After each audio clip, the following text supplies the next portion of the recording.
ચાલુ કરી દો ભાઈ, ચાલો હું પકડી રાખું બસ ભાઈ. હવે શાંતિ તૈયાર કર્યું હતું વેરિફિકેશનમાં કોણ કોણ રજૂઆત કરી છે મુખ્યમંત્રીએ તમને શું આજે સૌરાષ્ટ્રના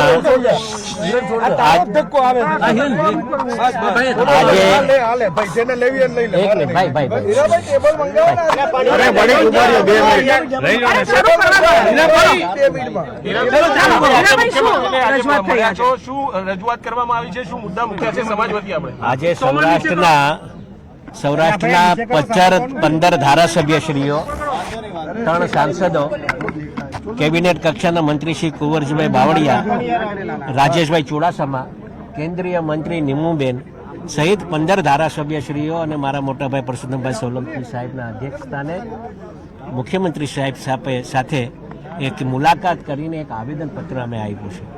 અને એ આવેદનપત્રમાં સ્પષ્ટપણે કહેવામાં આવ્યું છે કે જે ન્યાયની વાત છે, અમારે કોઈ સમાજ ટુ સમાજ પ્રત્યે કોઈ આ પ્રશ્ન નથી. સમાજ વર્સિસ સમાજ કોઈ છે નહીં, કોઈ રાજકીય પ્રશ્ન નથી. પહેલી વાત આપના માધ્યમથી કહેવા માંગુ છું કે લોકો જે વાત કરતા હોય આપના માધ્યમથી હું આટલું સ્પષ્ટ કહી દઈશ કે કોઈ રાજકીય આ પ્રશ્ન છે નહીં, કોઈના પર દાવ લેવા જેવી વાત છે નહીં. નવનીતભાઈને ન્યાય મળે અને સાચી દિશામાં ક્યાંક એવું લાગે છે નવનીતભાઈને કે ભાઈ આ સાચી દિશામાં તપાસ નથી થઈ રહ્યો અને એના કારણસર આ તપાસ થવી જોઈએ અને આ તપાસ બીજા કોઈને સુપૃત કરે, ડીઆઈજી લેવલે તપાસ થાય, એસઆઈટી બને, એના માટેની એક રજૂઆત થઈ છે. અને સંપૂર્ણપણે આ ન્યાય અન્યાયની લડાઈ છે, અસામાજિકોના સામેની આ લડાઈ છે.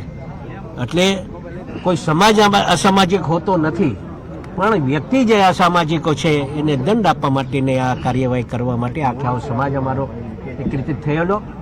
અને આજે સમાજના 15 ધારાસભ્યશ્રીઓ સૌરાષ્ટ્રના, 3 સાંસદો સહિત અમે મુખ્યમંત્રી સાહેબને એક રજૂઆત કરી છે અને મને લાગે છે કે આના પર સંપૂર્ણપણે ન્યાય મળે એવું કામ થશે. જયરાજભાઈની મુખ્ય જે માંગણી છે કે ભાઈ એનું નામ નથી આવતું, એને જયરાજભાઈ હશે જો આમાં તોમતદાર, તો જયરાજભાઈ બી આવી જશે. જે તોમતદાર હશે, જે વાસ્તવિક, અમે કોઈનું નામ લેવા માંગતા નહીં, પણ ક્યાંક ને ક્યાંક એવું લાગે કે કદાચ કોઈક આમાં વ્યક્તિગત કોઈ સંડોવણી જેની હશે એ વિઝ્યુઅલ તપાસવામાં આવશે, કોલ ડિટેલ્સ તપાસવામાં આવશે અને એમાં પછી જે કોઈ દોષી હશે એના પર કાર્યવાહી કરવામાં આવશે. શરૂઆતમાં જ્યારે આ વિવાદ થયો ત્યારે પોલીસ તરફથી એવું નિવેદન હતું કે આ તો બાતમી દારૂની ને એ બધું છે. એ થોડીક મને એવું ક્યાંક ને ક્યાંક એવું લાગ્યું કે થોડીક ઝડપથી આ નિવેદન આપવામાં આવ્યું હતું અને તપાસ વ્યવસ્થિત દિશાએ નહોતી થઈ.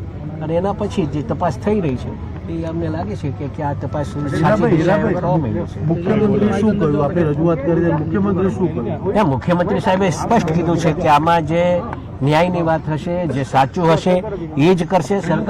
સરકાર એમાં સહયોગ આપશે. એટલે આ 15 ધારાસભ્ય સાંસદોને બી એવું લાગ્યું છે કે અમારે આ તપાસ જે છે. ગયા અઠવાડિયે માયાભાઈ પણ અહીંયા આવ્યા હતા, કક્ષાના મંત્રીઓને બધાને મળ્યા છે. તમને લાગે છે ન્યાય મળશે? કારણ કે બંને તરફથી દબાણ થઈ રહ્યું. ના, દબાણની કોઈ વાત નથી. અમે સ્પષ્ટ ને આપના માધ્યમથી એક અમારા સમાજને એક વિનંતી કરું છું, આપના માધ્યમથી બધા પરથી, કે કોઈ સમાજ પ્રત્યે કોઈ ટીકા ટિપ્પણી ખોટી ન કરે, કોઈ બેનો દીકરીઓ ઉપર ટીકા ટિપ્પણી ન કરે. આ આપણે જે નવનીતભાઈને ન્યાય મળવા માટેની વાત છે, નવનીતભાઈને ન્યાય અપાવવા માટેની વાત છે અને સાચી દિશાએ તપાસ થઈ અને જે કોઈ આમાં દોષી થશે એને કાર્યવાહી થાય એવી માત્ર અમારે આવેદનપત્ર એક આપવામાં. અનેક રાજકીય મુખ્યમંત્રીએ શું અહીંયા ધરણા આપી, તમે રજૂઆત કરી તો?